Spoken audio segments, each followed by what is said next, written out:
नमस्कार। आप सभी को विश्व योग दिवस की बहुत बहुत शुभकामनाएं। हर साल आज के दिन मतलब 21 जून को सारी दुनिया विश्व योग दिवस सेलिब्रेट करती है और इसके पीछे एक ही उद्देश्य है कि सभी अपने जीवन में योग को स्थान दें।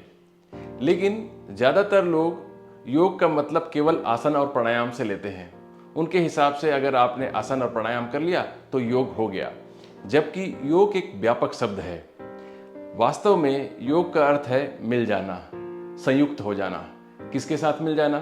जब हमारी व्यक्तिगत चेतना सामूहिक चेतना के साथ मिल जाती है, जब हमारा स्वार्थ खत्म हो जाता है और हम परम सत्ता के साथ में एकाकार महसूस करने लगते हैं, तब योग संपन्न होता है। हमारे अधिकतर भारतीय दर्शनों में आसन और प्राणायाम को स्थान दिया गया है, लेकिन जो योग दर्शन है, जिसे हम पातंजल कृत योग दर्शन कहते हैं, उसमें आसन और प्राणायाम का बहुत ही महत्वपूर्ण स्थान है। जो योग दर्शन है उसमें 8 अंग हैं, उनमें से आसन और प्राणायाम तीसरे और चौथे स्थान पर आते हैं। पहला है यम, दूसरा नियम, तीसरा आसन, चौथा प्राणायाम, पांचवा प्रत्याहार, छठा धारणा, सातवां ध्यान, आठवीं समाधि। तो जो यम है उसके अंतर्गत है सत्य, अहिंसा, ब्रह्मचर्य, अचौर्य, चोरी न करना, अपरिग्रह, अत्यधिक संग्रह न करना।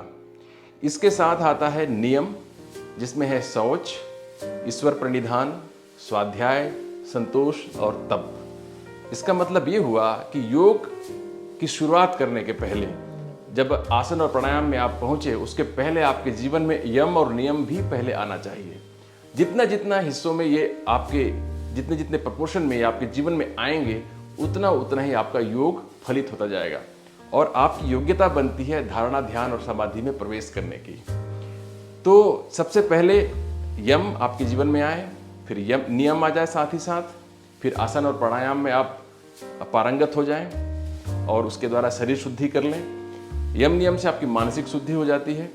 इसके बाद आप धारणा के लिए उपयुक्त हो जाते हैं, धारणा के काबिल हो जाते हैं। धारणा का अर्थ है देशबंध चित्तस्य धारणा, एक ही स्थान पर अपने ध्यान को टिकाना, अपने अटेंशन को, अपनी चेतना को टिकाना धारणा कहलाता है। और जब वहां पर एक रस आपकी धारणा बनी रहती है, तत्र प्रत्यय एकतानता ध्यानम, तब ध्यान घटित होता है एक ही जगह पर लगातार धारणा के रहने पर।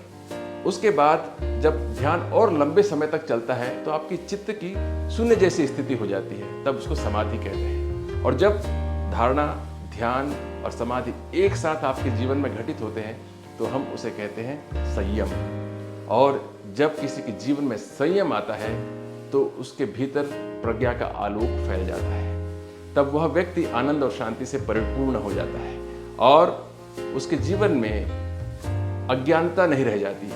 मतलब वह सब कुछ जान लेता है जो जानने योग्य है। ऐसा नहीं है कि वो विज्ञान का भी ज्ञाता हो जाता है, मैथमेटिक्स का भी ज्ञाता हो जाता है, लेकिन वह सब कुछ जान लेता है जो इस जगत में जानने योग्य है, जिसको जानने के बाद दुखों की निवृत्ति हो जाती है। तो आज विश्व योग दिवस के उपलक्ष्य में हम आसन और प्राणायाम तो करें ही करें अपने शरीर को स्वस्थ बनाने के लिए, लेकिन थोड़े थोड़े अंशों में धीरे धीरे करके यम नियम भी हमारे जीवन में उतरना चाहिए और धीरे धीरे करके हम सब जीवन मुक्ति के आनंद को उपलब्ध हो जाए। ऐसी कामना के साथ आप सभी को सुप्रभात, बहुत बहुत शुभकामनाएं।